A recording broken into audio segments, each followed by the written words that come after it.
Hello students of mathematics, this is Mr. Cerise here. Got a video to help you with the learning target. I can solve a literal equation for a given variable. There's a video previously made about this learning target. We're going to add this video to our resources, and it's going to be like a practice video. I'm going to give you a problem. I'd like you to pause the video and then work the problem on your own. After you feel like you've come to a final solution, then I want you to play the video and kind of follow along and see how your work compares with the work that I did. There are some different ways you could do some of these problems.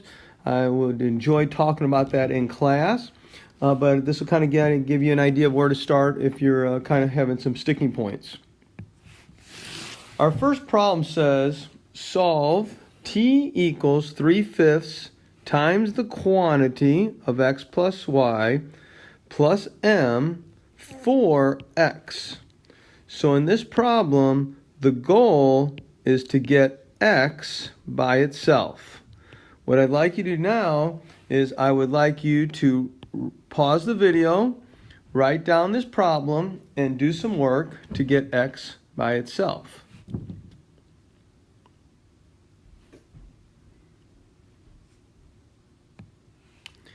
As I've mentioned, there are different ways to do these problems, but this problem, I can think of a couple different ways to start this, but naturally we would start by subtracting m from both sides. By subtracting m from both sides, we're going to remove the m that was added on the right side of the equation, which is where we find our x. So because we want to get x by itself, and x is on the right side of the equation, we're going to undo the addition of m by subtracting m. Once you do that, what you then have is you would end up with t minus m equals 3/5 times the quantity x plus y. See, the m is gone. And now, if you'll notice, we have this 3/5 here. This 3/5 that I'm covering in purple, that 3/5 is getting multiplied to the quantity that has the x in it. Remember, x is what we're looking for. That's our variable of interest. So I'm going to multiply the right side by 5/1, and I'm also going to multiply the left side by 5/1. When I distribute this 5 on the left side, I'll have 5t minus 5m. On the right side, I'll have just the number 3 because the 5's cancel out. Those 5's are gone. A 5 in the numerator and a 5 in the denominator cancel each other out. So now I have 3 times the quantity x plus y. Because this is 3 times the quantity, I'm going to go ahead and divide by 3 now. And that will get my 3's to cancel. If you need to, rewind the video and watch some of these steps that I did and try to listen carefully as to why I'm doing them. I'm using inverse operations. The inverse of addition is subtraction. The inverse of division is multiplication. The inverse of multiplication is division. So I went ahead and divided by 3, and now I have 5t minus 5m over 3 equals x plus y. So in order to go ahead now and get rid of this x plus y, I'm going to subtract y from both sides. And now that I subtract y from both sides, I have 5t minus 5m over 3 minus y. And you can see now how I have x on the right side all alone. And this would be a solution. X equals 5t minus 5m divided by 3 minus y. But we're not quite finished. you could take the equation that I had on the last slide, and if you factor out a 5, so you do the reverse of distributive property. The inverse of distribution is factoring. So I factored out the 5 from the 5t minus 5m. And that whole thing was over 3, but I'm going to pull that out side of the left side. So now I have 5/3 times the quantity of t minus m minus y. And this is likely how you would see this solution.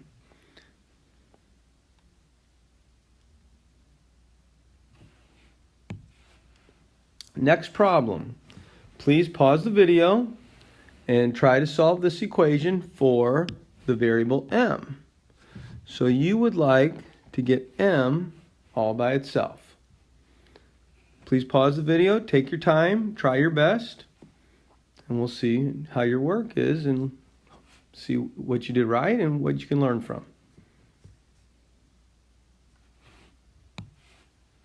So this problem here, they're asking us to get m by itself. They want to solve for m. You're going to solve for m. So there's several possible first steps that we could take here. I'm going to choose to write the problem as p over 1 equals m over 11 times the quantity of x plus y over 1.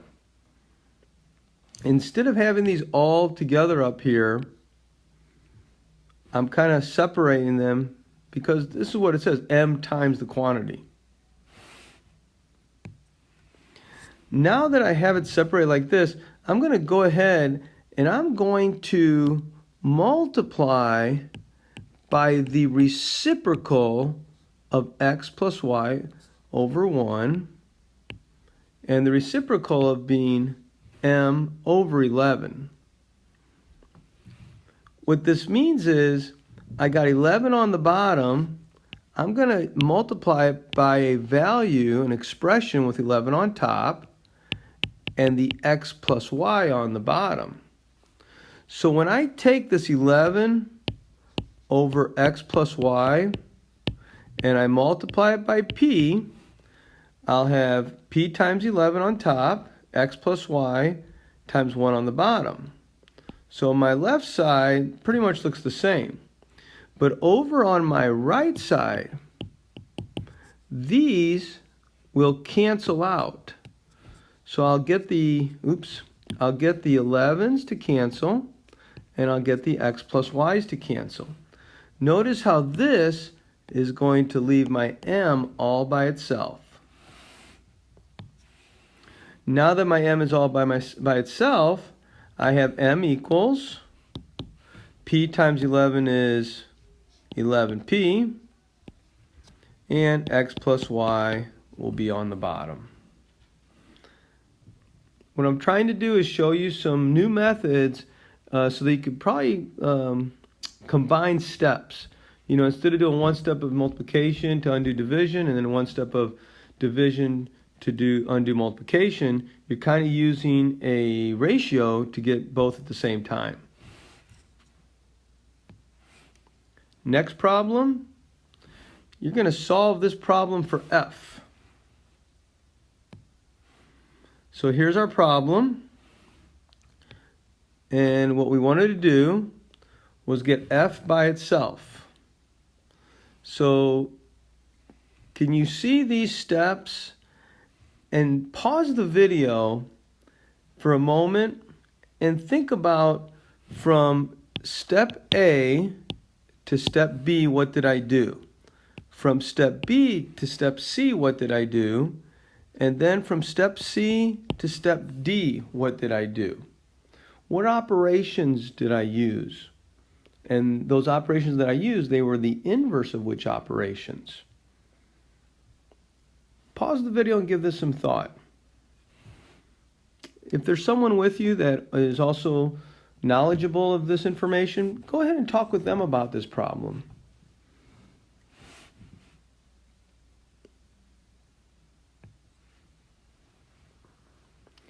Here's our next problem. Solve m equals 7w plus 9q for q. So q is our variable of interest, and we would like to get q by itself. Could you please now stop the video and you try to get q by itself?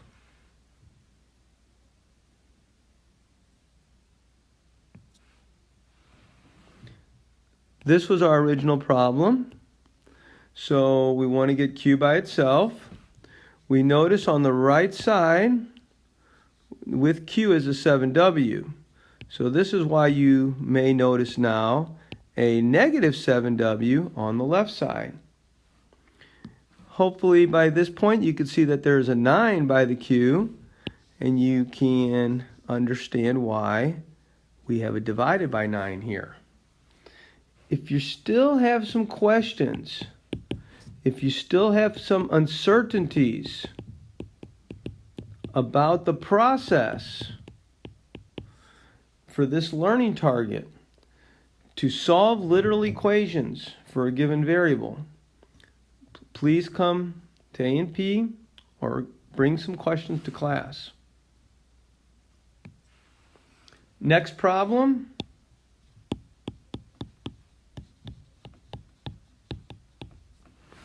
Solve the equation 5 times the quantity of A plus B equal to 888.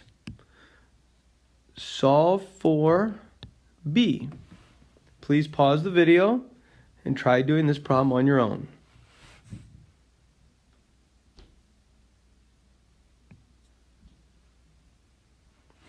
Can you follow through the steps that I worked here in order to get B by itself? Check your solution, check your work. Write a reflective comment. Did you have any eureka moments in this video?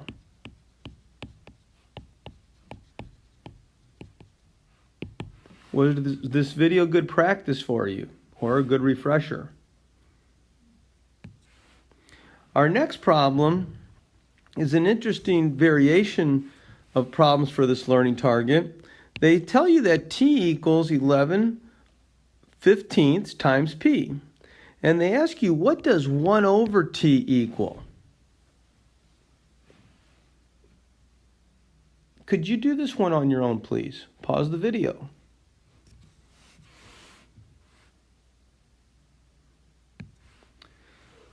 When I do this problem, I apply a rule of proportions that I know, which says if I have a ratio equal to a ratio, a fraction equal to a fraction, I can flip each of those, and they're going to come out to be the same.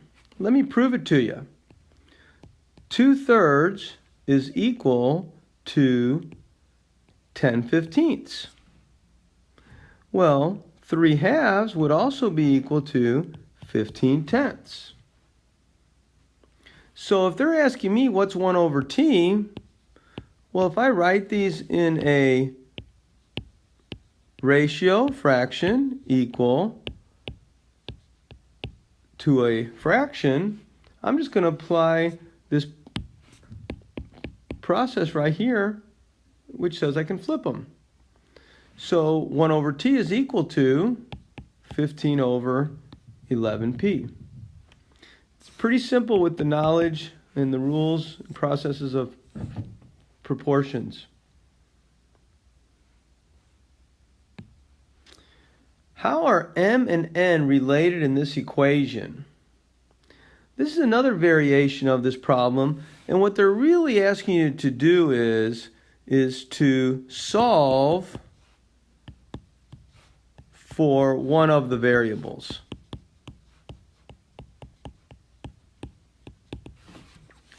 So you have to pick a variable and solve the equation for it. I'm going to pick m, so I'm going to get m by itself. If I work to get m by itself, well, what I did first is I went ahead and multiplied 15 into the parentheses. And then I added 30n to both sides. This gave me 15m equals to 30n. And so when I divided by 15, I got m equals 2n. N is twice the value of m. This describes the relationship. How are m and n related? N is twice the value of m. Or, if I had solved this for n, I have n equals m over 2. That would be the same as saying n is half the size of m. Not quite sure which possible answer would be offered in a multiple choice assessment. So that's why I'm just trying to give you some verbiage, experience, some knowledge on different variations of this learning target and how literal equations look depending on if you solve for one variable or the other. Well, I hope this is helpful. Bring your questions to class. We'll practice more, and I wish you a good day, good evening.